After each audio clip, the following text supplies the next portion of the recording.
We're going.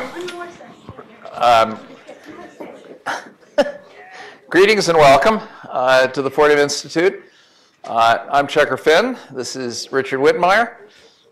People today are atoning for their sins in various ways, and we are pleased that you are atoning for your sins by coming to spend some time with us this afternoon. Richard's biography is in the handout. I've known him for a very long time as a journalist and author. He's written a terrific book.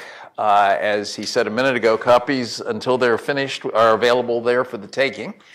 And he's going to tell you a little bit about the book and the sort of larger multimedia, multifaceted project of which it is a part. Piggybacking on Richard's book, Event, Bruno Mano, who's in the back of the room, and Brandon Wright and I have a book on charter schools just coming out. It's not nearly as readable as Richard's, which is a good read. Nobody will say that about ours. But it's about 25 years of charter schools and charter schooling and what have we learned and what does the future hold. Richard's taken a different approach to charter schools and charter schooling and has written, as I said, I think an exceptionally readable and even lively book, and has accompanied it with a bunch of other stuff, which he will tell you about. When he's done telling you about it, I've got a bunch of questions for him.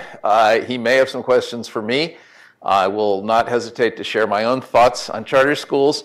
And before we're done, we'll open it up for questions from all of you. And once again, let me thank you for coming. And everybody have a seat, be comfortable. There's food and nibbles there, and there will be more, I think, at the end of the session. And why don't you tell us what you did and what you produced and why you did it. And welcome. Okay, well, thank you so much for having me. I appreciate it. You'll know my book because it's full of color pictures. It reminds me of, I wrote a book on why boys fail.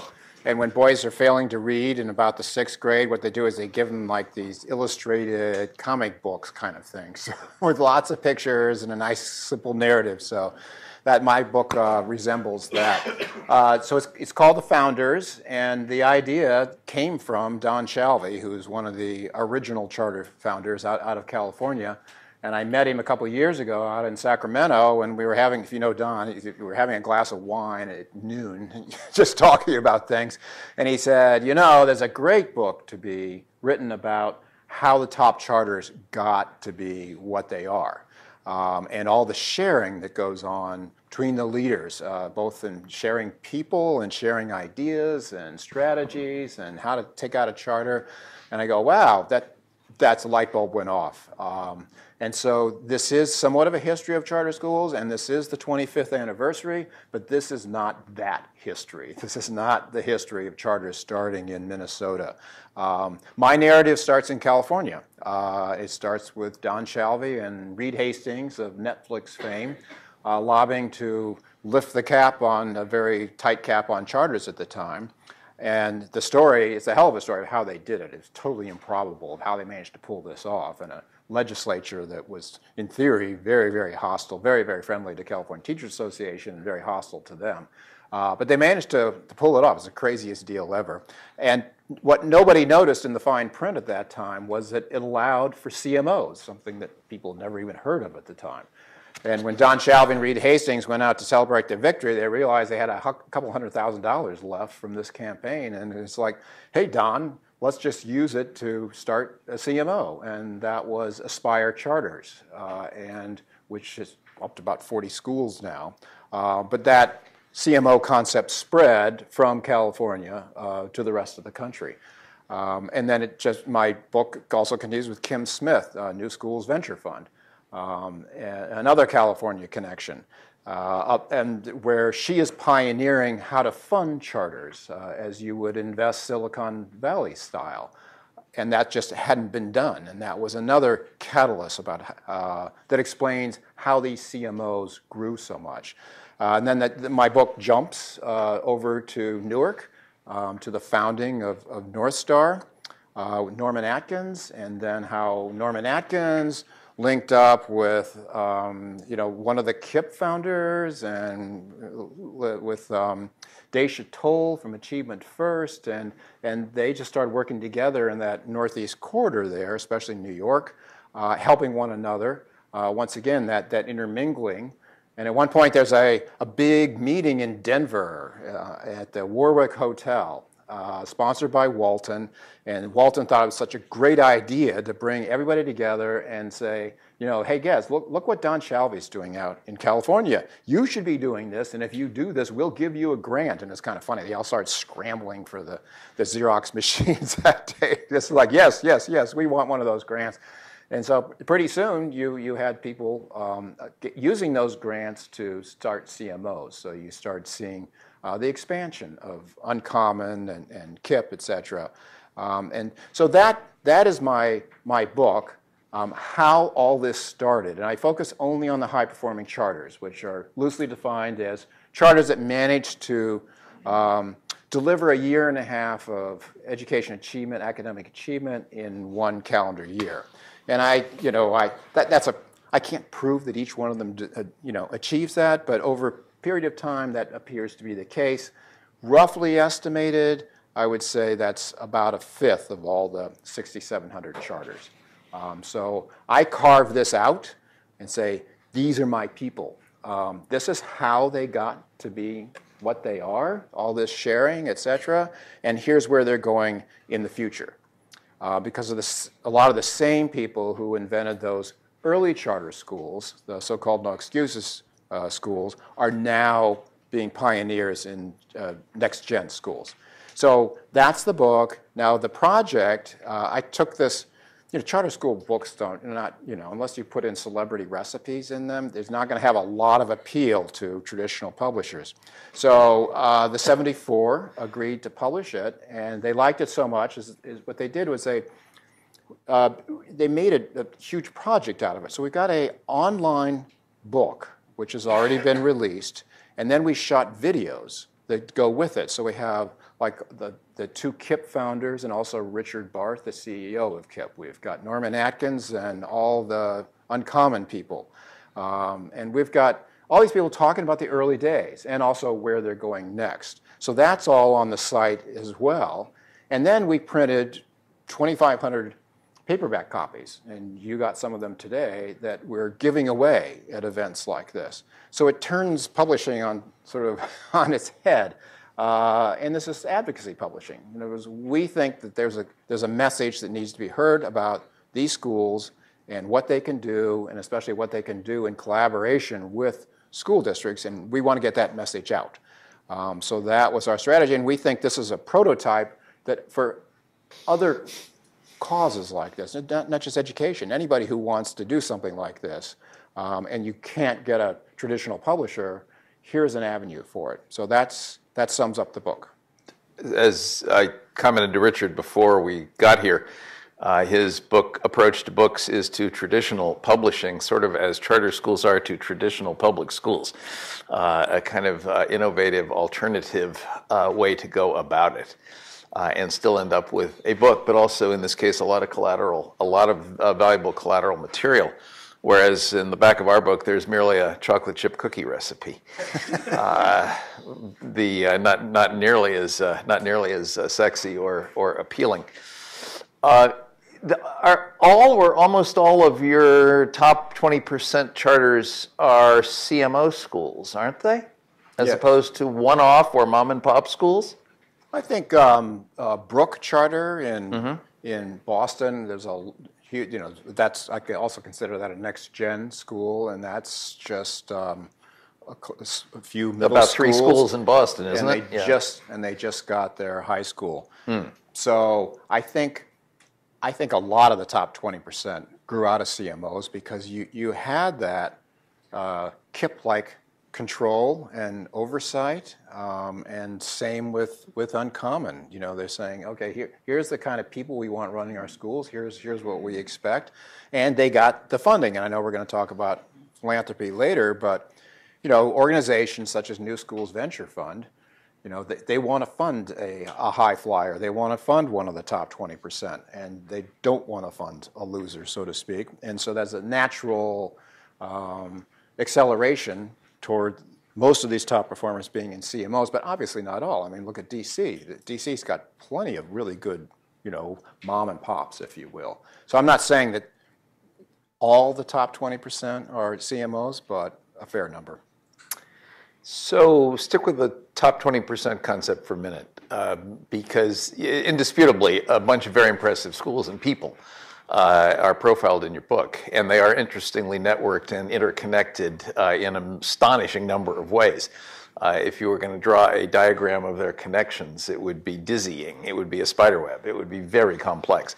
But anyway, is it possible to have sort of patricians in a society, in this case the Society of Charter Schools, if you don't also have plebeians? Would it have been possible for the charter movement to develop high performers if it didn't also have a substantial population of more ordinary or even low-performing schools? Yeah, I think that would be the case if we saw mediocre charters becoming elites, but that's not what we see. And as Credo has established, you start off a lousy charter, you pretty much remain a lousy charter. And these tend to be high-performing charters from the first day that they open. And you can't say that about even the majority of charters in this country. So to me, they barely are related to one another. In other words, I think about going to Kansas City and where there's a non-CMO high flyer there, the Kaufman School. And then I also visited, in Kansas City, 44% of the kids attend charter schools, which astonished me. And most of them are really not very good. And I went in, I managed to get my toe in the door of one of these, before I got thrown out. Charters, it wasn't horrible, but it certainly wasn't doing any better than Kansas City Public Schools, which is not saying much. And there was there was no difference between the two. In other words, the charter, the low-performing one, just started because it seemed like an opportunity. And I think a lot of the parents were there because they thought their kids were safer. But the academic achievement really stunk, and it was just night and day between that and Kaufman. There was no connection. That charter that I profile, and I did it in the USA Today op-ed, that has no chance in the world of becoming a Kaufman. No. I mean, it should just, to me, it should be shut down. So what everybody wants to know, is there a secret sauce, speaking of recipes, for these high-performing schools? Or is this just that in a large population of schools, some were bound to be better than others? How do you account for these schools being exceptionally good in a charter world of more than 6,000 schools where many are not? Yeah, I think the philanthropy had a lot to do with it. And what's interesting is these big Charter School Growth Fund or New Schools Venture Fund or Gates, they have absolutely no interest in funding mediocre charters. And so they pour their resources into what has been recognized as a sort of an elite model. And a lot of that has to do with the leadership. Once they see good leadership, such as at Uncommon, they're going to invest in it. And same with KIPP. And so that kind of fed off one another. So what are the other qualities? The desire to reinvent yourself, just on the spur. When you see something that goes wrong, you just like that. You make adjustments, and we see KIPP doing this. I mean, that 2011 report that stunned them about the college completions. Their college completion rate was 30-40%, and they had been predicting 70%. I mean, you saw an overnight change at KIPP, about huge changes. And you don't see that in traditional, you don't see that in the crummy charters, and you don't see that in traditional K-12 schools. So I would say that is one of them. It's a kind of premium gas version of continuous improvement. Yeah, and I think it's just sharing. There's something about, jokingly, these charters are called the Cool Kids Club. So they got the uncommons, the achievement first, and they are the cool kids club, and they all go visit one another.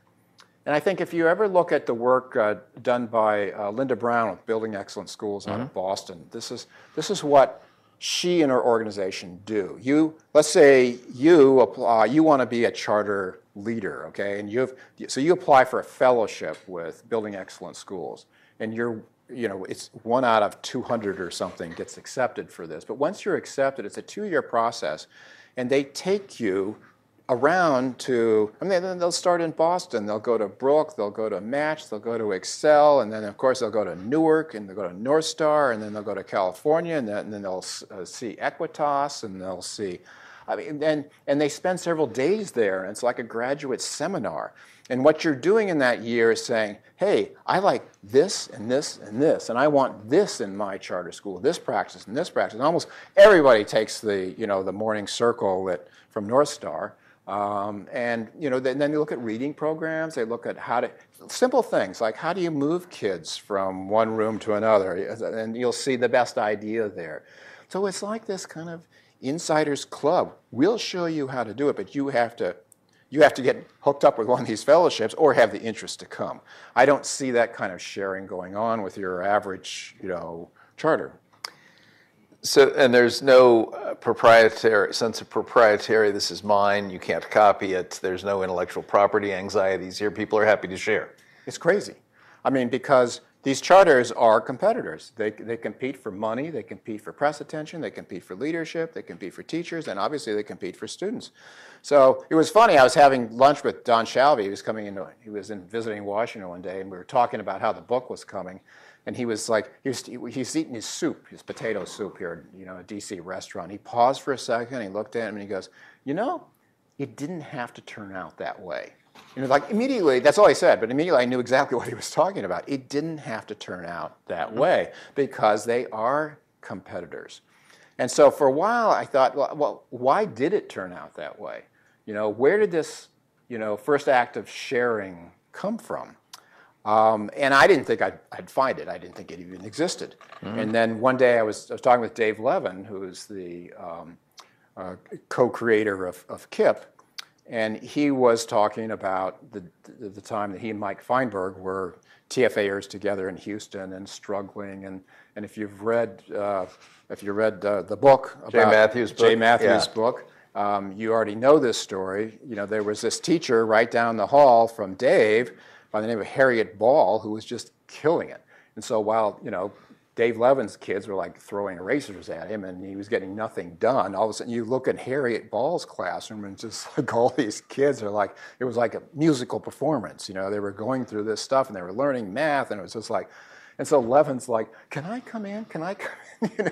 And so Harriet let him come in, and then he goes to Feinberg. He said, Mike, you got to come over here. Now, Mike was in a different school, but he'd come over at his lunch hour and they would observe her, and this went on and on and on. And then finally they came up just by, watching Harriet and mimicking what she did. They codified this. And what Harriet Ball did in that classroom there in Houston became KIPP. And the one thing that Harriet said, she said, I always thought that one day that somebody would come and figure out what I was doing and copying it. She says, I never figured out to be some white Jewish kid from New York. But, she said, I'll tell you everything I'm doing, but you have to share. You have to pass it on. And that was it. And that established a kind of precedent. Yeah, and they said, okay. And you do, in some ways, depict her, and then in a different way, Linda Brown is kind of the sort of the mothers of these high-performing charters, or Earth mothers, if you prefer. First godfather, godmother. It's a gender role thing, but okay. Playing this key role. Okay, I want to shift gears a bit. Arnie Duncan wrote an adulatory foreword to your book. Arnie Duncan clearly likes charters and has been a supporter, no doubt about that. There's a strand in Arnie's foreword, which I know you're not responsible for, about, on the one hand, charters should be leaders in innovating, but on the other hand, they should be subject to many of the same norms as district schools. when it comes to things like admissions and discipline and special education and other things like that. I think my question isn't really about Arnie. It's about whether charters aren't a bit whipsawed by this desire to have them do both things. One is to be different, and the other is to be the same as the district schools. Well, maybe the best way to answer that is to move to the most controversial operator in the country, which would be Eva Moskowitz in New York, which I'm sure a lot of you are thinking like, oh my God, I can't believe he's bringing her up. Another Earth Mother of sorts. Just ask Mayor de Blasio. Scorched Earth Mother. But if you've been following, what's going on there, I mean, she just draws controversy because she's always saying, my kids are 90% and yours aren't, and this kind of thing. And then the union will come back and say, it doesn't count because you don't take in new kids after 4th grade, and besides, you make your kids pee in their pants because you give them so much testing, prep, that kind of thing. And so there's a huge fight going on that's saying that, this success by Success Academy, and it really is quite extraordinary. Their scores are indisputably amazing. They're absolutely amazing, that it doesn't count because she doesn't, backfill, as it's called, after 4th grade. Well, my attitude is like, I think that's okay.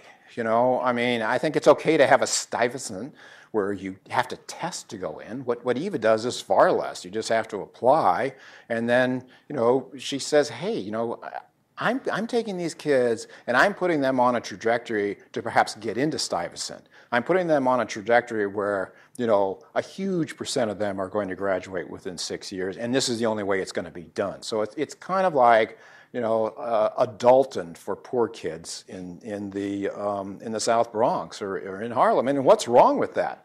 I'll tell you what's wrong with it is when people like me, a writer, starts, and I've been guilty of this, comparing a Success Academy school to a New York City public school, maybe even the same building. And yes, I have done that, and it's wrong, and I will never do it again. You can't compare the two.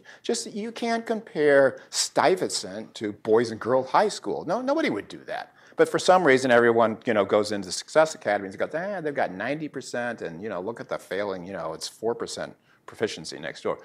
You can't compare them because she does do that. It is true. She doesn't backfill. But that doesn't make it wrong. So therefore, I think it's okay if you have charters that do things differently. There are plenty of charters in New York City that do backfill and do treat, do run their schools just like New York City public schools and KIPP, Democracy Prep.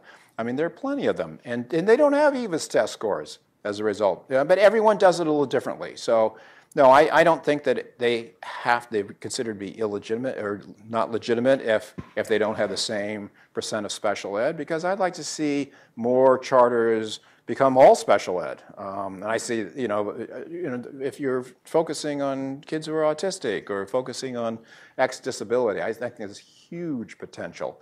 And in my book, I talk about Mott Haven Academy in New York, which takes in kids in the foster care system and does a stunning job of it. I mean, you look at the outcome for these kids at Mott Haven Academy, and you compare it to how foster care kids are doing in New York City public schools, and it's just like, oh my God, why can't we duplicate this all over the country? It's incredible. Well, that's that's charters being different. Which gets to another question. Most of the schools that you profile are either currently or formerly what we'd call no excuses schools aimed at poor kids, mostly minority, mostly inner city. You do mention, like Mott Haven that you just mentioned, for foster kids, you mentioned Great Hearts and Basis as examples of charter schools that tend to serve a more middle-class clientele in the places where they're located. Has chartering been too focused on inner city poor kids? Or another way to say it is, should it be looking at more and different populations that it might benefit than it has done? I don't think so. I think it's focused, where it should be. You do. And I profile San Antonio just to give a different flavor. And what they did in San Antonio was several foundations came together, and looked at the obvious, and that their heavily Hispanic, low-income population, those schools, they were not doing well at all. And so they decided to address it by pooling their resources and attracting high-performing charters into the city. I was working on a book about rocket ship at the time, rocket ship charters, and they lured at the time they were trying to get rocket ship in there. And so I went in there and looked at what they were doing. And it was a fascinating formula that they came up with, because they decided that if they were going to have political support in San Antonio and in Texas to get approvals for more charters, especially for more charter schools in inner city San Antonio, they had to broaden the approach. They needed soccer moms from the suburbs. And so what they did was they encouraged Basis and Great Hearts to come in, and they are there. And let me see, Basis has 2 schools now, and Great Hearts has 1 and opening another. And you know, is it political strategy, or more other kinds of kids have needs that we might be able to meet, or both? Both, because when you see these schools, one of them is located at a hospital just out, it's right next to a hospital. And so you have a lot of South Asian parents. You have a lot of parents who grew up outside the U.S., they're in the medical field. They're looking at the kind of math that they got in India, et cetera, as they were growing up, and saying, you know, okay, this suburb, I moved out here to be in the suburbs, but this math is not what it should be. And so they look at Basis math and go, yes, that's what I learned in the elite Indian schools where I went. This is why I ended up a doctor. And so you go in there, and when I went in there, they're having some Indian, I mean, everyone was dressed up in Indian clothing, et cetera. I mean, about a third of the school population in San Antonio in a Basis school was South Asian. I mean, it was just stunning. So yes, there's a market. There's just the parents out there who are looking for something that they're not finding. So it is both political and need. And there's also a bit of what Eva's doing as she marches across the more middle-class boroughs of New York, in addition to Harlem and the South Bronx, isn't it? Well, if you've followed Eva's path, you notice that the toughest launches that she has will be in the middle-class neighborhoods, because the middle-class parents don't want her there. The middle-class parents there have cut their own little deal, if you will, and created their own little sanctuary and put a hell of a lot of time and effort into doing it, and they don't want anybody messing with it. They don't want any of their students that they have, you know, bleeding away to Eva's schools, and they just, you know, so it's tough for these charters to expand. And Blackstone Charter in Rhode Island has an incredible formula that they did, where they got 4 townships. They had to, I mean, this is a real special deal that required a lot of legal work beforehand, but they have 2 low-income, high-minority towns and 2 middle-class towns. And so they came up with this formula: we'll take 40% from here. But the whole idea is to have this mix. Okay, so here's a charter that's trying to become diverse. And diversity is part of its raison d'etre, isn't it? Yeah, and what happens to them is that the union holds forth in the legislature, and all of a sudden, just recently, there was, you know, a shift in policy that disadvantages them on funding. So, you know, you stick your head up on behalf of diversity, and you're going to get hammered. So, I have no problem with charters focusing on minority population, and I know they get into trouble with it. You know, saying, "Oh my God, now you've got this, you know, segregated schools." But you know, I mean, that's ridiculous. I mean, So were the district schools that the kids came from. You know, I mean, I did this whole book on rocket ship. East San Jose, massive area, geographical area. It is 100% low-income Latino. Where in the world are you going to get, you know, middle-class white kid? It's just not going to happen. And I was up in Brownsville in New York recently, and you drive around there, and the schools are in trouble. But I'm talking about traditional public schools. I'm not talking about the charters now. The integration is not a possibility for Brownsville. It just isn't. And so, you know, having And this was Uncommon, has some charters there in Brownsville that are absolutely killing it and doing collaborations with that district. We'll come back to collaboration because you make some interesting points about that in Brownsville, among other places. I want to talk about philanthropy first. A big focus in your book is on the role of philanthropy in propagating high-performing charters. Has philanthropy had an entirely positive effect on charters and chartering in America, or is it actually sort of constrained in many ways, both geographically by picking places and types of schools by picking essentially no excuses schools and things like that?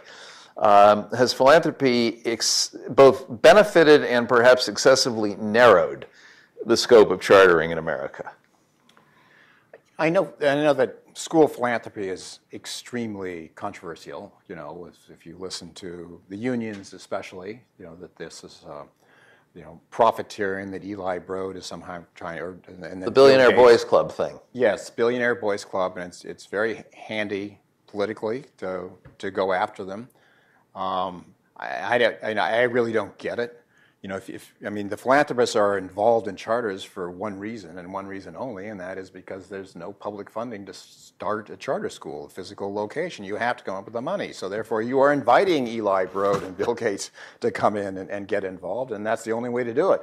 If you really object to that, then I see no reason that if, within a city, if Brook wants to expand in Boston and can't afford another school, why shouldn't they get a building funded?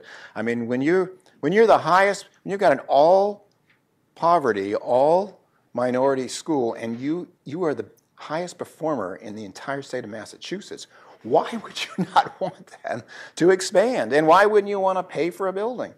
So to me, I don't see it. I don't see that they've narrowed it. I think they've been. I think it's been incredibly helpful for, when you get to look at New Schools Venture Fund or Charles Schools Growth Fund. If you look through their portfolio, these are all high-performing charters. They get rid of them if they can't improve them. I mean, they only pick winners, and so I feel like Donald Trump here, but winners are good.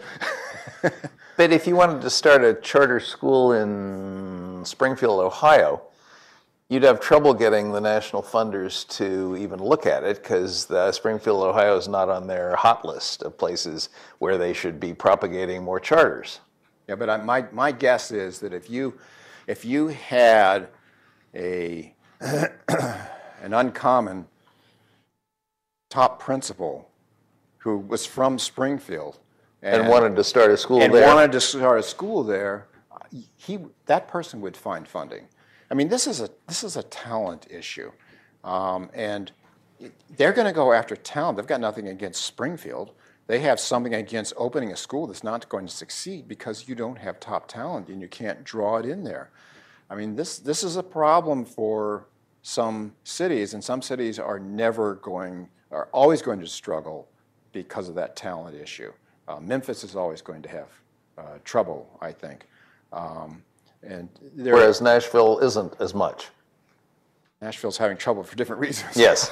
But talent, I mean, a lot of these people that I profile hover in LA, Boston, New York, because that's the only place. And Uncommon, often, I don't think they would admit this, but they try and get their schools in Newark near some sort of transportation because they're counting on young people coming from New York City to teach there.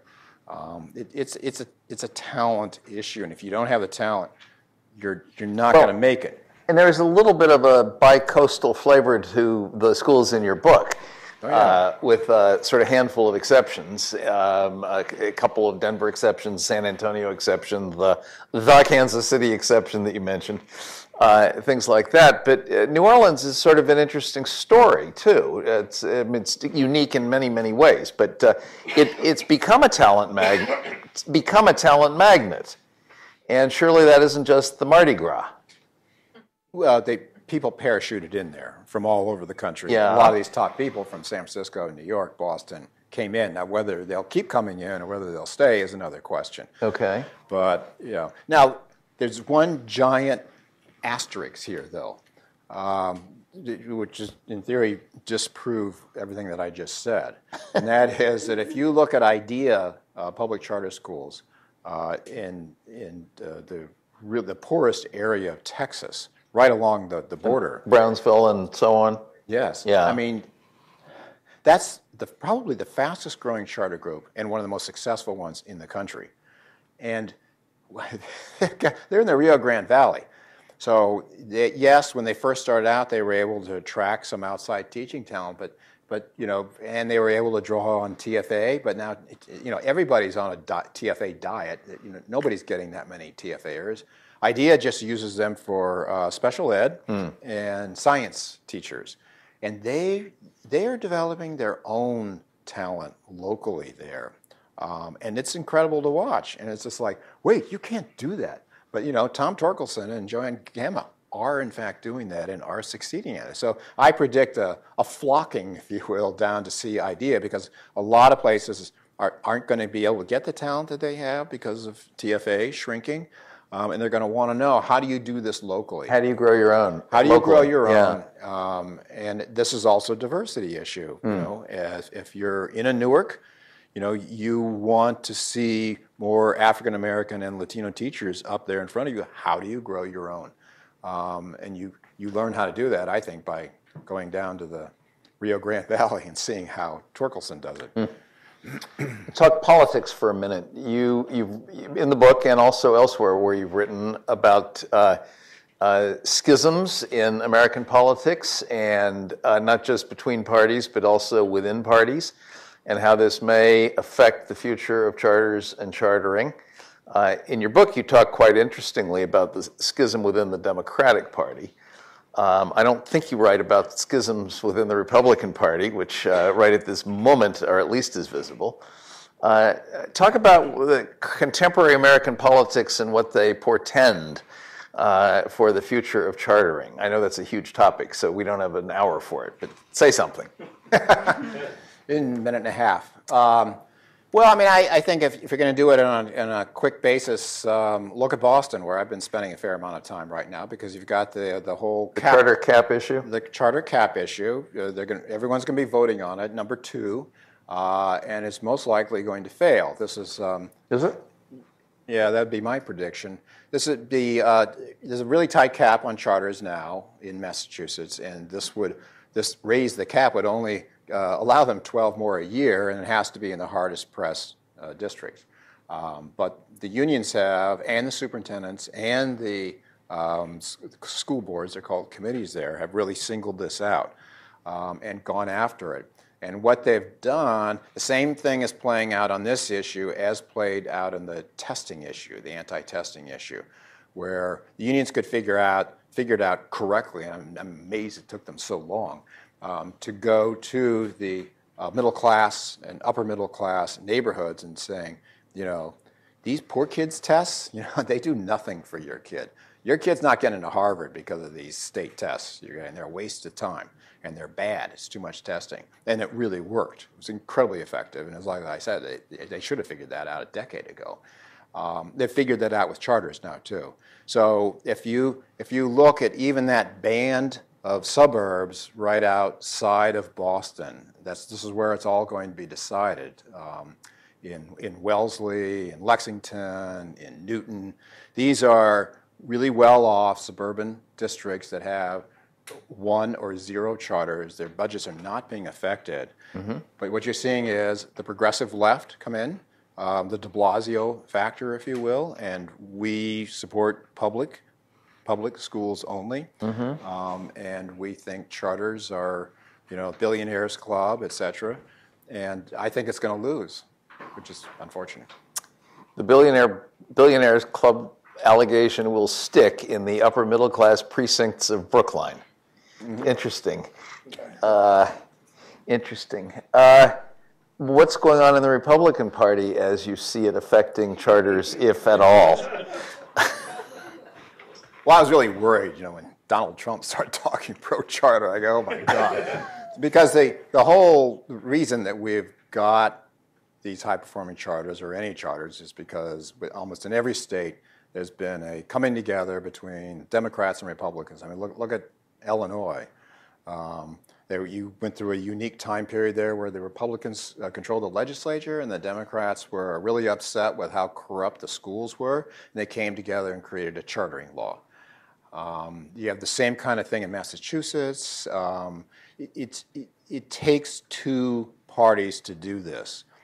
And so I think the problem is if you've got somebody like Trump who's, gets identified with this, it's going to peel off more Democrats, and charters will become a Republican issue or a right-wing issue, and then the day that happens is the day that they're dead. Supported by Republicans who represent districts that don't want charters in their own districts. Right. So then you've got a lot of Republicans who are pro-charter just because they hate the teachers' unions. Mm-hmm. And what they would really like is just to wash their hands of the whole thing and just go back to their suburbs. So their interest in supporting charters is a little cynical, if you will. And how long is that going to last? I don't think they have any genuine concern. I mean, I'm being really harsh.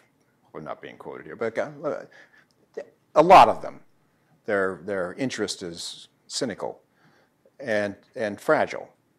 But isn't the lack of interest by some Democratic politicians also cynical, given who's benefiting from the charter schools that they are not supporting politically? Yeah, convoluted question, but I think, are we talking about Bill de Blasio here? Or are we, talking about inner city Democrats who are voting against charters, even though it's inner city kids who are going to charters? Well, it's interesting if you look at Newark. Mm-hmm. That's a fascinating case where Ras Baraka was elected mayor in part because he opposed charters. And what you had is a lot of parents who have kids in charters who voted for Ras Baraka, mm-hmm. and still send their kids to charters and still sign up on wait lists. So you can have two things at once. Mm-hmm. So it's awkward politics, that's for sure. Okay, let's talk about what you call 3.0 charters. A lot of well, first of all, describe what you mean by 3.0 charters, because you actually do focus on it a good bit. Yeah, I trace next-gen charters back to that 2011 KIPP report, where their six-year college graduation rate was far less than what they hoped it would be. So it became like a crash research program to try and figure out what do we need to give these kids so that they can not just get into college, but make it through, in at least 6 years. And that's really the genesis of a lot of the difference in attitude in a KIPP school now. And they got to build the perseverance into the kid, and the kid has to be more self-directed. The student has to be more self-directed. So how do you do that? So really, most of these almost all, Brooke is an exception, but almost all of them, it has to do with putting more of the lift, as teachers like to say, on the student. So the student has to be responsible for his or her own learning. And if you instill that in through K-12, then hopefully when they end up at a SUNY college and they're all lonely in their sophomore year and things seem impossible, that they'll keep firing on their own because they don't have outside help. That's the theory behind all the personalized learning.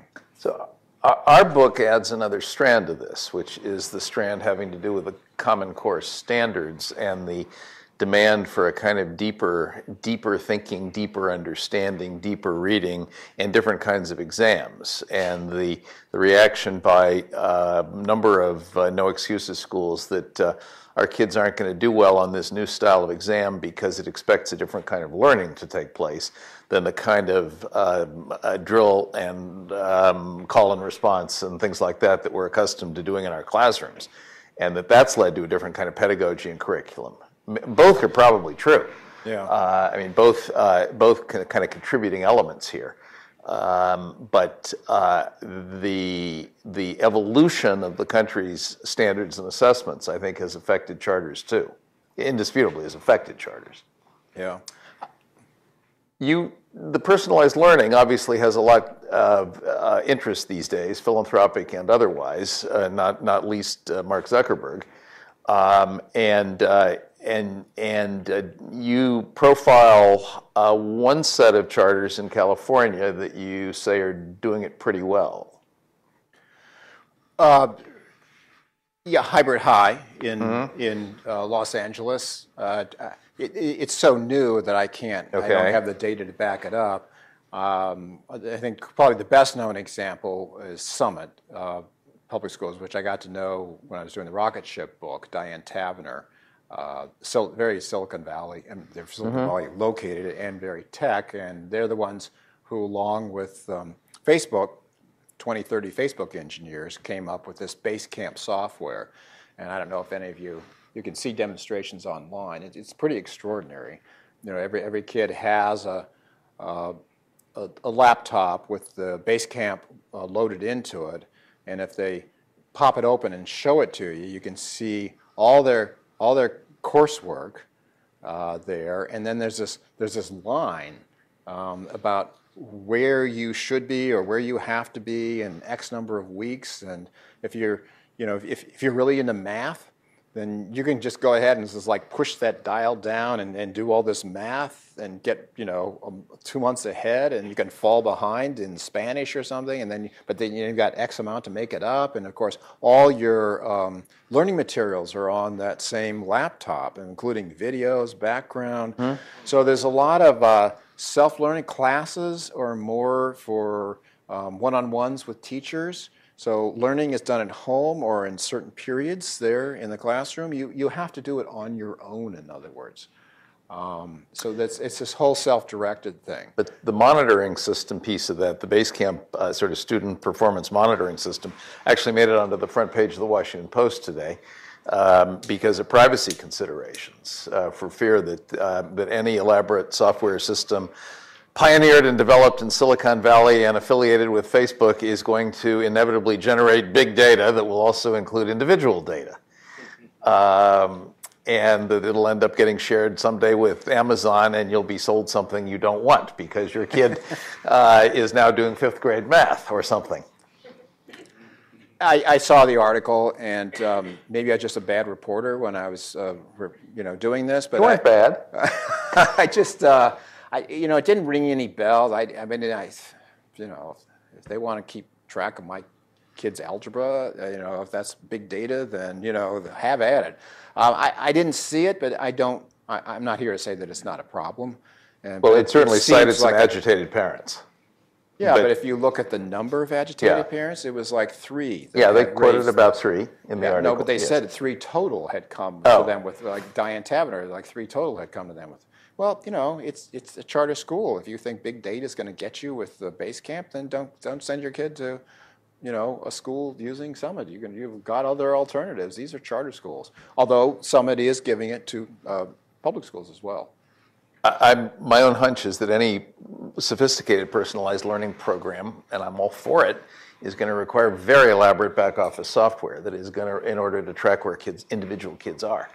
And that's going to require complex software engineering, and that's going to involve big firms that do that kind of thing. And so these risks are going to not go away anytime soon as we move toward a more personalized approach and a less sort of teacher-driven approach to instruction. But that's stay tuned on this one. This is going to be with us for a long time to come. Yeah, I would say stay tuned as well, because I'm not completely sold on it. I've been around long enough to know how, education programs can, come and go. And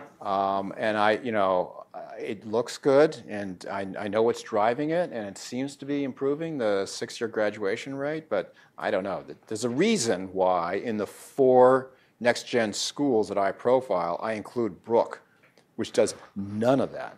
I mean, their kids don't even have laptops that they learn on. There's just it's like Brook is almost like I don't know whether it's a throwback, old school. It has kind of a private school feel to it.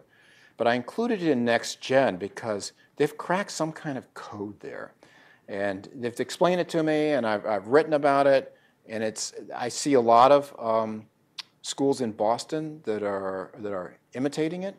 because I was just up there at KIPP, at the KIPP Lynn High School, and they were talking about how they were, trying to get the teachers to do less of the lifting, more of the students, and they're going through their procedures on how they did this, and I go, wow, that sounds a lot like Brooke, and they just laughed, and they go, oh yeah, we've been spending a lot of time at Brooke.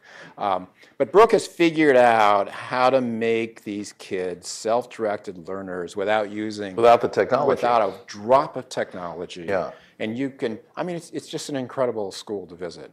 And I don't know, I've visited a couple of times and written about it, and I still feel like I have so much to learn how they do what they do. But they take kids, again, these are all 100% Hispanic, African-American, low-income kids, and they do better than EVA.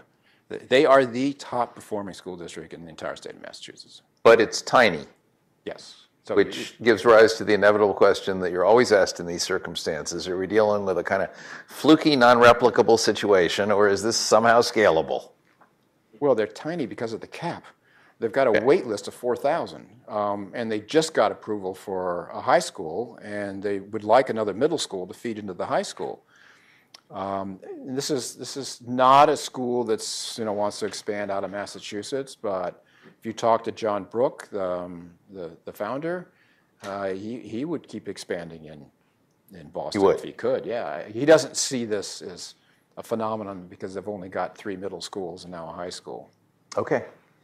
Different question. You talk a lot about the need to sort of purge the charter movement of bad schools by closing them. And that's certainly been charter doctrine for 25 years. And I'm here to tell you as an authorizer of charter schools in Ohio that it's damned hard to close bad charter schools for more or less the same reasons that it's hard to close bad district schools, which is you've got invested parents, you've got neighborhoods, you've got community politics. And then the other thing we discovered on the ground in Dayton and Cincinnati is so you got a mediocre charter school.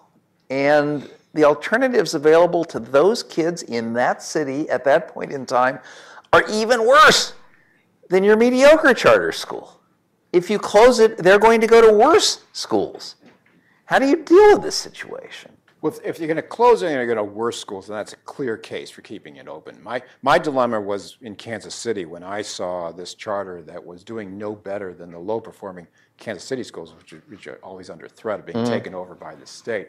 What do you do in that situation? Now, if you're a clear choice advocate, you would say parents deserve choice. And if they're happy in this low-performing charter, then so be it. And, I can get on my, soapbox and say, no, you need to close this charter. If charters can't be better than traditional public schools, they should close. Because unless you close them, you're never going to get another better performing school. Well, it's really easy for me to sit here in this chair and say that. It's a little harder to go into that neighborhood where those parents send their kids to that school for a reason. And most of the time it has to do with safety. And so, who am I to sit there and say, we should close this school? So, yeah, it's real hard. And as you know, that's the whole charter bargain that's gone awry. The big fault in the whole charter philosophy, was that the good ones would stay open and the bad ones would close because of lack of interest by parents, and that authorizers would shut them down. And neither the market nor the authorizers have caused that to happen. Nobody called this one, and it's a huge problem. Well, I think, assumed those around 25 years ago that parents would pick schools on the basis of academic performance and didn't realize the extent to which many parents really do have on their sort of hierarchy of human needs, have other things that come first. Safety, convenience, things like that. But we also didn't reckon with the challenge for authorizers. Not just greedy authorizers that kind of support themselves by keeping bad schools open. There are some of those. But well-intended authorizers that are trying to do the right thing for kids and that see that closing a bad school is not the right thing for those kids because the alternatives are even worse. It's huge. In Kansas City, you're looking at universities that do the authorizing, and these universities get a set amount of money for every kid. That if they've got 5 charters, then their money comes from a cut, if you will. And so they've got these little departments then at these universities that do nothing but authorize. If they shut down a school, they're cutting their own funding. And I go, that's crazy. So you got some schools there that can't be shut. The authorizers won't shut them down. Authorizer almost literally can't afford to shut them down. Yeah, you'd have to fire yourself or fire some of your staff to do it. A related point, incidentally, another thing we at least mention in our book is that authorizers weren't given enough tools in their toolkit. The only tools in the authorizer's toolkit is renew it or close it. There's not really a fix-it tool in the kit. And some authorizers have improvised by, in effect, bringing in a different operator for the bad school and persuading someone else to kind of become the operator of the bad school. But there's very limited portfolio of things that an authorizer in the charter environment is able to do when it has a mediocre, let's say, school on its hands. And incidentally, in the Fordham case, we have a couple times just simply divorced the school, said in essence, we can't morally close you down, but we also can't tolerate your mediocrity any longer. And we've tried as best we can to bring in experts and others to help fix you, but we've failed, and you've failed. And so good luck, find another authorizer. In Ohio, that's possible. There are obviously places where you can't do that because there's only one authorizer available. Okay, I'm digressing. I want to bring you to a different point. You talk a lot about collaboration in the book of 2 kinds. One you've already discussed, which is the networking among high-performing charters and people involved in high-performing charters. But you also talk about collaboration between the charter sector and the district sector. And you sort of lament that there's not much of it going on, and you were able to find a couple of places in Brownsville and in Texas where you thought it was going well, the collaboration between the district and the charter sector. And you sort of talk about how we need a lot more of that. Why don't we have it? Who is not collaborating? Is it the charter people? Is it the district people? Is it both? I assume you agree that it takes 2 to tango. Well, I think it's a little bit of both. And I'll start off with IDEA again. They thought it was a good idea to try a compact, and so they did in Austin and established a school there. It was a compact school with the Austin School District, and then they ran into all kinds of opposition. Essentially, it was the progressive left didn't want it, and after 1 year, they got booted out. And Tom Torgelson essentially says, "The hell with this." And now they've got a huge grant, and they're opening like 16 schools in Austin without any collaboration at all. Without collaboration. Yeah. They're just going on their own. And of course, most of KIPP's growth is on its own, but also KIPP has a really important compact collaboration Spring Branch in Houston. This is a case where this amazing school superintendent down there, Duncan Klusman, he got curious, and he did what most superintendents never do.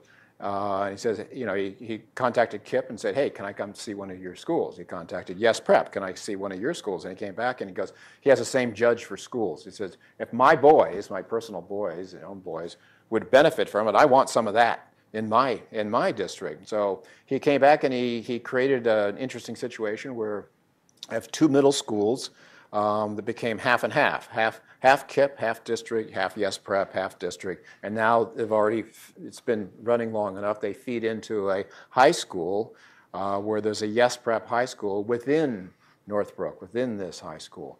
I think these experiments, that's a drop in the bucket for KIPP, but I think they're really, really important because I think they're a prototype of what can be done. So as far as who's not doing it, it is. A lot of charters think it's just not worth the trouble because it is a lot of trouble, and a lot of districts just don't want to do it, and obviously the unions don't want to do it. So they don't want the competition. But the thing is, in Spring Branch, you get to count those schools against your record. So when Yes Preps and KIPP start registering these much higher scores, those scores count toward your record, not toward KIPP's or Yes Prep. So that's the big You know, that's what you're dangling out there. That's the carrot. We got a version of that into law in Ohio, but it still hasn't led to much collaboration. In Ohio cities, most of which would rather die than collaborate with their charter schools, and the feeling may be mutual. I think it's a necessity issue. If you look at Newark, as I said, you know, Ross Baraka was elected because of his opposition to charters. Well, what's happening there? Just, you know, really rapid charter growth at the same time. And the parents there are signing up for these schools. It's a necessity. Those are the only schools that are actually doing, you know, making some real progress. So he can't, you know, when those are your only successful schools, you can't shut them down. Not that he could anyway, but, you know, he's not pushing to shut them down.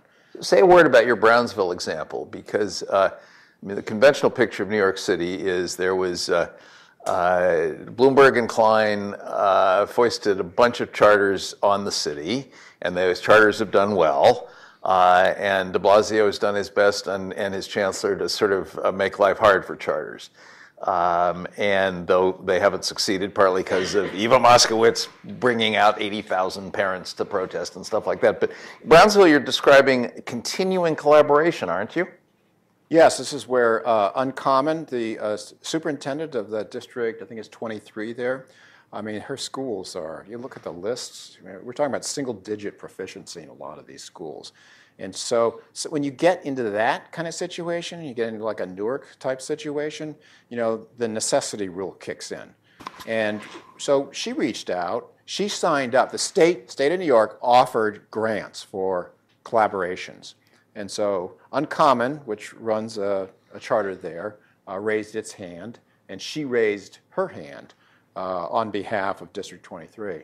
And so what they did was they took the principal, and they sent the principal to Relay Summer Academy, and they, you know, had teacher exchanges. And if you go into the local school that I visited, the district school, you can see the Uncommon reading practices being done there. And it's having a real impact, including on the test scores. So I think that's real hopeful. And also, and you know, this has never been reported yet, and I hope to write about it. I profiled, it's called the Alexander Street School in Newark, and this is a school that Uncommon, North Star, if you will, took over completely, like lock, stock, and barrel. This is it's just an assumption of a school. So all the same kids came back. This was a school that was so bad that Cammie Anderson told me that she used to cry after she visited this school. Okay, so Uncommon takes over, and there's an interesting story about how they did it, but within 1 year, just 1 year, they turned that school around. And at first, Newark Public Schools was like, oh, come on, you did something, you like, you know, sneak some other kids in, that kind of thing. But they spent some time studying it, and they liked what they saw, and they approached Uncommon to say, teach us. You know, we want to, this is ongoing right now. I tried to join in, and they said it's too soon to, you know, bring in a reporter. But they're having collaboration meetings now to say, okay, let's see what happened at Alexander Street and how we can do that in our own Newark public schools. That's the necessity rule kicking in. They, you know, Ross Baraka may hate charters, but that necessity rule, it has to be done. So you're saying it's a 1 year successful turnaround by a charter taking over a failing district school. Am I getting this right? Yes, with all the kids intact. With all the kids intact. I mean, this is something that most people say more or less can't be done, and most of the CMOs avoid these situations because they know how hard it is. They'd rather start from scratch than take over a failing school. Right. There's some justification, especially because taking over the failing school usually means taking over a bunch of other constraints on what you can do with it, not just the same kids. Often you got to keep some of the same staff, or you got to keep the same this or that. Yeah, they didn't have to. They didn't have to. No. They had a pretty clean slate on everything except kids. Right. Okay. So they brought in a new team. New team. Completely. Okay. That's important. Yes. Okay. Very interesting. But still, let me come back to my previous point, which is that though the collaboration examples that you cite in the book are vivid and impressive, there aren't many of them. I think a lot of them are in their infancy, and in their little notice, they tend to happen in small places. And some of them are, you know, we think of collaboration like, Uncommon's going to come in and take over 2 schools or something. The collaboration can happen on really small scale. I mean, look at what KIPP is doing in the Arkansas Delta. KIPP and Yes Prep have these amazing college preparation programs that we've worked on for years. They start years before this kid would even, think about colleges. And as far as getting them thinking about college, getting them prepared, doing the applications and doing college visits. And I mean, it's a regimen. And they're really, really good at it. And they've got the counselors who do nothing but that, and they're successful at it. So what KIPP did in the Delta is they went into, I think it's Lee County schools there, and Lee County just said, they've got these counselors who basically are, handling discipline cases, et cetera. They're not trained to do college, and almost none of their kids were going to college.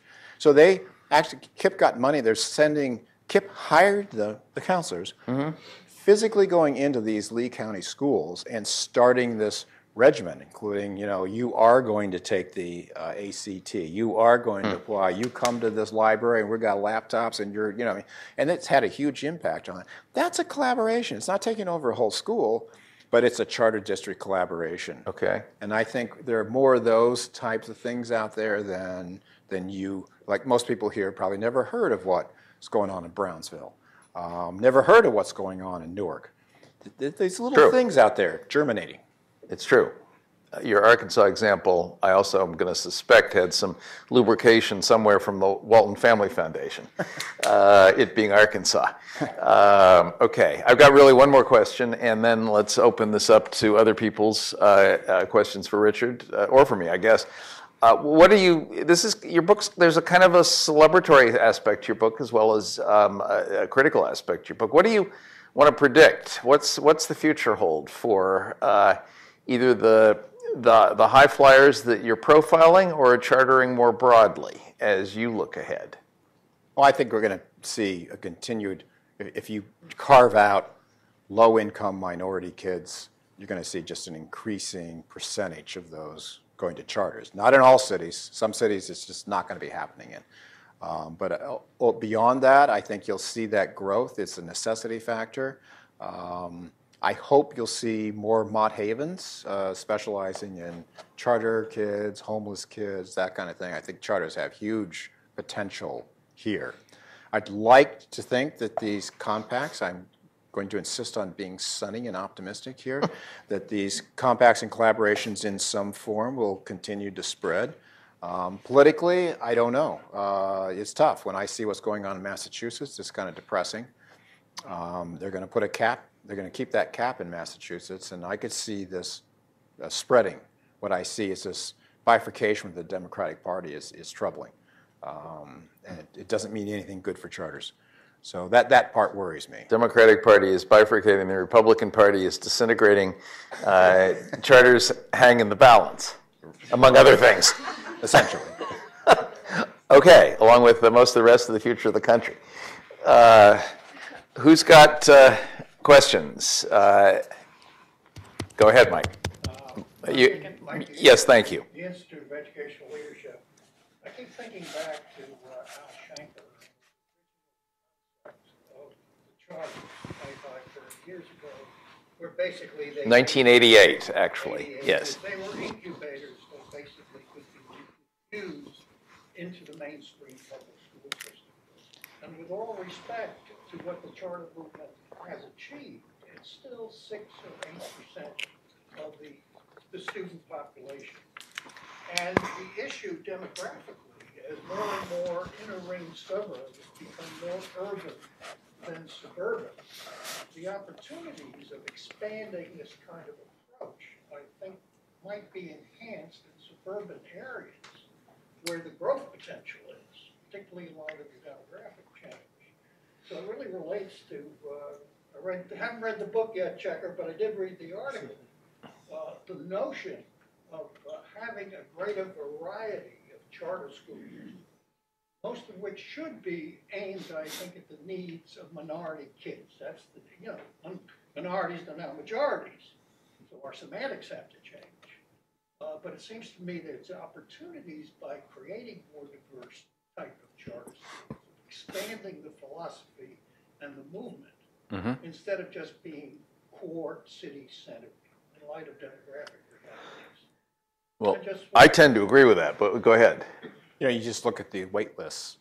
I mean, if you're Mike Feinberg, you know, and I asked him this, and you can see it on the video. I go, well, you know, you're at 183. He wants to go to 200, 300. I go, why should you? You know, this isn't this. I just playing devil's advocate. You know, this is not what Al Shanker envisioned. Although Al Shanker is not the inventor of charter schools, as you know. You know, why should you? And he just says, look at our wait lists. Look at the parents who want to send our kids here. How do we do anything other than that? So I think that you have to go where the greatest need is.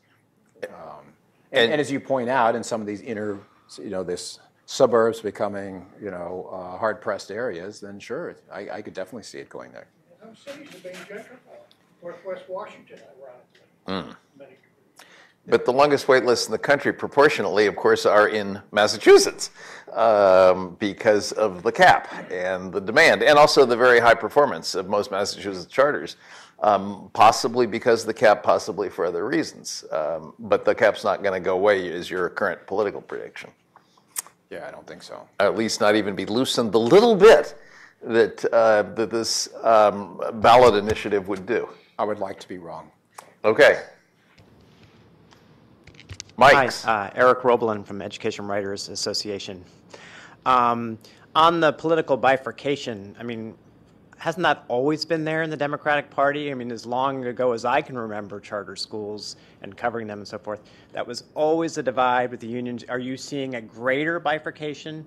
And maybe also if you can comment on, I know there's been a lot of attention recently to the NAACP's stance, and I guess there's going to be some kind of vote coming up soon. I think it might have happened this week. Oh. I think I just read something about It's going to happen. I don't think it has. Okay.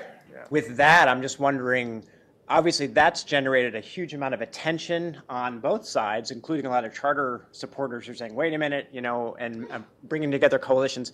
What are the implications of that? Is that, you know, it's a resolution from, you know, an important, but, you know, an association. And I'm just wondering, is that going to have some, you know, potential fallout over time, or is it kind of a tipping point or something? I should say that if Howard Fuller were in the room, he would remark, as I heard him say the other day, the NAACP has always been against charter schools. This is nothing new. But on the larger schismatic or bifurcation point, go ahead, Richard. Yeah, I mean, all you have to do is look at the Bernie Sanders phenomenon. I mean, this is recent as far as the swelling that way of the progressive left and the increasing popularity of the progressive left, and that the old Bill Clinton, third way, or, you know, it's non-existent anymore. So this is where the Democrat Party has been going toward the Bill de Blasio side very rapidly in recent years, and that side does not look favorably, looks very favorably on traditional unions and does not look favorably on charter schools, and essentially has bought into the, you know, the plutocrats trying to privatize our schools. And I find it kind of scary. It's not, to me, it's not well informed. And a lot of those parents, of course, you know, who are, as I see them in Newton and Wellesley and Lexington, you know, they've got their deal. And they're okay there, drawing up the drawbridges. So I find it kind of depressing, but it's real. So I think that it is accelerating, the bifurcation. And I don't think that, I mean, you can see it in Los Angeles as well. And just people they're being pressed to vote in that way, in a very, you know, kind of me way. And as far as the NAACP, you know, I don't know what to say. You know, let's see what happens. But it is very tied into charter schools, you know, the lack of diversity. And you can see this in my book. You know, all these original founders are white, and they tend to have gone to Brown University specifically. White and brown. Or other elite universities. And it's changed. I mean, you can look at the data from KIPP about, you know, who's running their schools now. And there has been some rapid changes, but not rapid enough. And frankly, I don't even think that the whole push is for diversification. But if you look at it from a local perspective, they don't really care. I mean, what local African American political leaders care about are having a power base, an indigenous base that's local. And I know this from doing the Michelle Rhee book. If you can bring in a TFA teacher from Houston who may be African American, that doesn't count, because that person's going to go back to Houston, is going to go to medical school or something. It's rotating in and out. It is not a power base, and it's not a substitute for what DC had under Marion Barry, which was a traditional school-focused middle-class power base from the teachers, and so I tend to agree with them. It's not as good. A charter system is not as good for establishing a solid power base locally. So I get their point. It's real. I should add, you mentioned Los Angeles a minute ago. You beautifully and horrifyingly depict Los Angeles as the kind of ultimate case study of conflict between the charter sector and the district sector, sort of almost the opposite of Spring Branch, and on a much larger scale. In a way, that's because it's so dire that the school district has gone in just really a handful of years from 750,000 students to 550,000, and they've got, good for them, good for their teachers, their retirees. They and their families get lifetime health care benefits. It's a very, very expensive school district to operate, especially when you're plunging in students, and the number of students. So, they're kind of horrified by these deficits, and so they've looked around and figured out that half of those students' losses have come from charters. And so they've gone on the offensive. It's a budget issue for the LAUSD, big time. It's a budget issue. How long can they hang on to their benefits? How long can they hang on to their students? And what happens if they actually go into bankruptcy? So they're going after the charters big time. And the irony is that those charters were authorized by LAUSD. Mm-hmm. LAUSD preferred that as a model because then they had control over the charters. But now, now that they've moved into this sort of paranoia level, they're making life hell for the charters, as far as, because they are the authorizers, so the quality control, so they just can demand. These charters have had to add all these paper pushers just to keep up with the data requests that come in from LAUSD. And what this does is it drains resources from the academic side of the school. And what that does is eventually the school's not going to perform as well. And if the school doesn't perform as well, then LAUSD can turn around and say, well, maybe you shouldn't exist. Yeah, one of our board members, Caprice Young, who herself once chaired the LA school board, now runs a group of charters in Los Angeles called Magnolia Schools, which are doing pretty well, and in some cases very well, and 3 of their schools are up for renewal, and she's been told the district is going to move to close them instead of renew them, even though their performance is very strong. So this will be an upcoming drama just in the next few days in Los Angeles for Caprice and her schools. Others in the group with questions for Richard? Yes, and there's a mic coming your way. Thank you, Andrew. And there's a pillar coming his way. Mm-hmm. Hi, I'm Jessica Sutter, consultant here in town, also a doctoral student writing about charter restarts. Question about all the sharing that happens. Clearly there's some innovation that's come out of that, but there's also been a lot of homogeneity of these organizations. I was a KIPP teacher, founding KIPP teacher at KIPP LA Prep. We had a do now. Everybody's got a do now. So good thing that some of the practices are spreading, but what does that do to charter schools that may have innovative ideas but not yet be linked into these philanthropies in terms of the scale of innovation that can be achieved or the homogeneity that exists then in the kind of schooling low-income kids are getting? Well, I mean, I think of Linda Brown and Building Excellent Schools when you raise this. I mean, what she does, let's say if you're a BES fellow, you're going to go and you're going to visit all the good ones in Boston, you're going to visit Equitas, and you're going to visit your KIPP school in LA. And it's like a menu. You just say, I'll take this and this and this and this, and that's exactly what they do. So it doesn't seem like, it's not like there are 5 practices that everybody has. I mean, do most of them accept, get that morning circle that North Star pioneered there in Newark? Yes, because it's so powerful. But does that make them all homogeneous and therefore lacking in creativity? I don't think so. They could get rid of it if they didn't want it. But they're really quite, they're shopping. And they're looking for the best reading program and the best math program and the best way to get kids, to shuffle kids from classroom to classroom. And they're going to take the best. And that's what they should do. And if they go to Brook, they're going to see some practices that Brook pioneered all on its own. And one of them being, they did away with, in middle school class transfers. Because it was just wasting a lot of time, and they thought their teachers were so good, and the students got so much from spending time with their teachers. Why do you need to go to another math teacher who specializes in math? Why do you need to why do we need all these kids walking through the hallways all the time? We're going to have the elementary school model, and we're going to carry it through middle school. Which is to say, basically, the homeroom teacher teaches all subjects, That's right? correct, yeah. Now, this is the opposite of what Rocket Ship did. Yeah. Rocket Ship thought, if you teach the same math program every single class, you get better at it, especially at the end of the day, and you get better at it. And it seemed to be working for them, but what's going on at Brook is working really well. It's the opposite of departmentalization. It seems to presume that all of the middle school teachers know math, for example. At least for the middle school math, yeah. Okay, the middle school math. Yeah, this is okay. High school.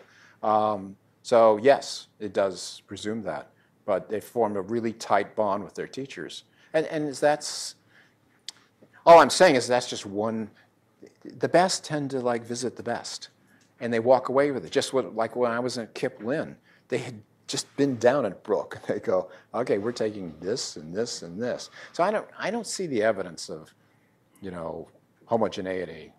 I wish more district schools would go visit places like Brook. Good. Robert. You say homogeneity like it's a bad thing. Well, she said it like it was a bad thing. Okay. In your wanderings, did you notice any common curriculum that seemed to be more effective or less effective, or that was at least common among the various high-performing charters you visited? That's so complicated because they use such an interesting, I didn't see a common, I don't see a common curriculum. Or any the products top that 20% are not that because they all use the same reading program. To me, I saw different reading programs, and that didn't seem to be a big player there. Well, their various recipes for secret sauce are not curriculum-based, I think. I think more of their secret sauce was their culture. Yeah. And of course, again, you get back into the borrowing, a little of this, a little of that, to establish that culture, and that's what makes them work or not work. I think we can handle one more question with the time available, if anybody has one. Go for it. Take the mic. Reintroduce yourself. Thanks, Joanne Weiss. So I don't know whether this is for you, Checker, or for Richard, but I wanted to sort of pull off both of these last comments and ask what role the Common Core has played in sparking innovation and new thinking in the CMOs. I think they were a little slow to the game from where I was sitting, but I'm wondering what you're seeing now and whether that's been responsible for some of the newer innovations that we're seeing go on. I'm going to let Checker take that one because I didn't really...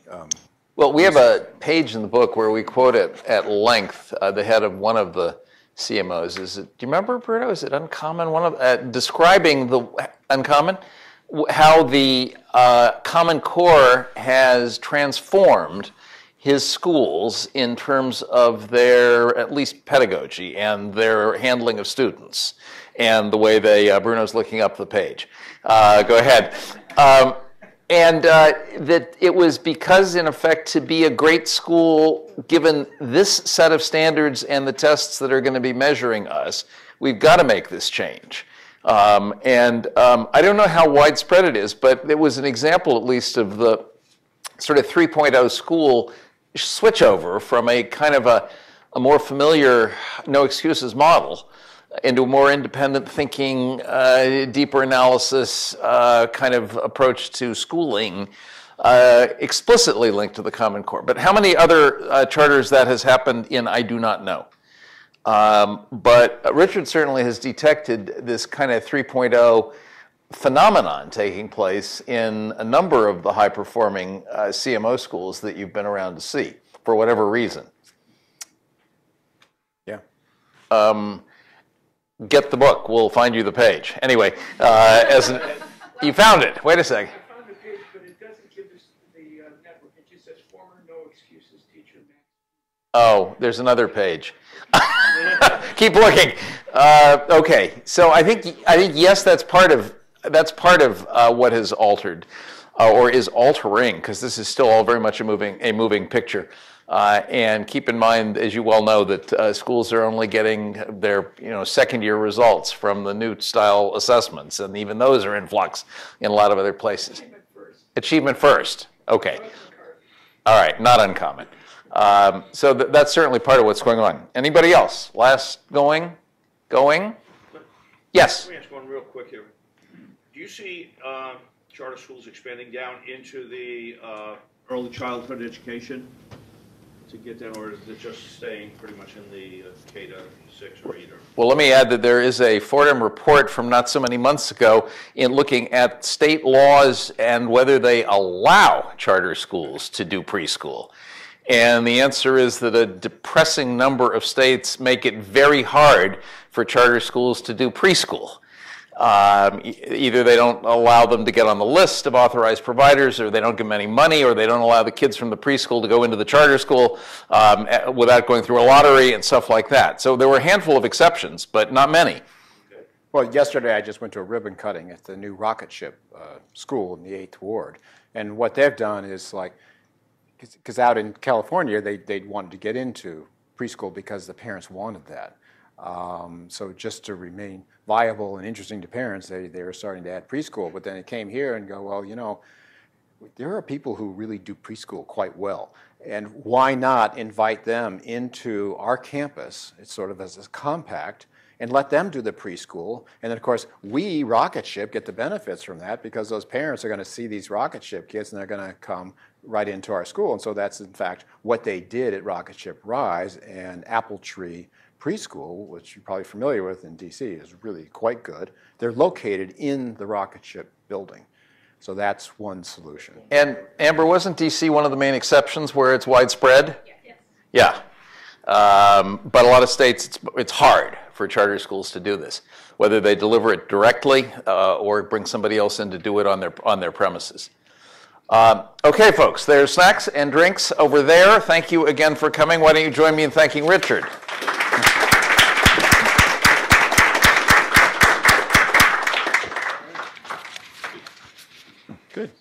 Good question asking.